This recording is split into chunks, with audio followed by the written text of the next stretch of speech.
Jésus n'aime pas la violence qui compromet tout. Il tolère le mal à côté du bien, ici-bas. Aussi, dans la parabole de l'ivraie, recommande-t-il de ne point arracher celle-ci, de peur d'arracher en même temps le froment.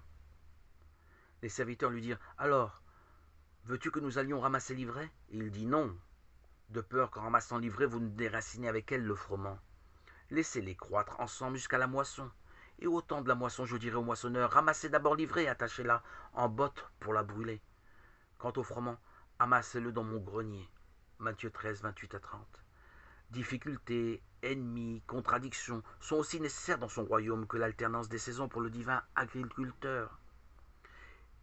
Il ne les retirera donc pas de son champ, même celles placées là exprès par son ennemi. Mais il fait remarquer à ses serviteurs trop pressés que le froment continuera de pousser malgré l'ivraie, et qu'il a du froment à engranger au moment de la moisson. Ayez donc foi en cette force interne du royaume.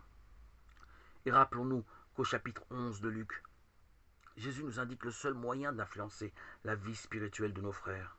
Il ne s'agit pas de s'inquiéter, d'être anxieux vis-à-vis du salut des nôtres, encore moins d'une action tumultueuse et intempestive à leur égard, mais tout simplement de prier l'Esprit Saint, de leur donner force et lumière.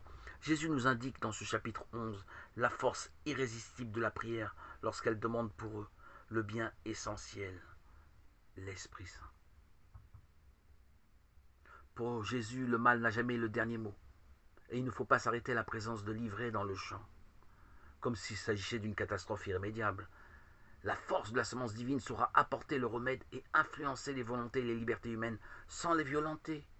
Jésus est optimiste, il y aura du froment au jour de la moisson. Quand l'herbe eut poussé et que le fruit fut noué, alors apparut aussi l'ivraie. Les serviteurs du maître de maison vinrent lui dire: Seigneur, n'as-tu pas semé de bonnes semences dans ton champ? D'où vient donc qu'il y a de l'ivraie? Les serviteurs lui dirent: Alors veux-tu que nous allions le ramasser? Il dit: Non, de peur qu'en ramassant l'ivraie, vous ne déracinez avec elle le froment. Laissez-les croître ensemble jusqu'à la moisson, et au temps de la moisson, je dirai au moissonneur: Ramassez d'abord l'ivraie et attachez-la en botte pour la brûler. Quant au froment, amassez-le dans mon grenier. Matthieu 13, versets 26-30.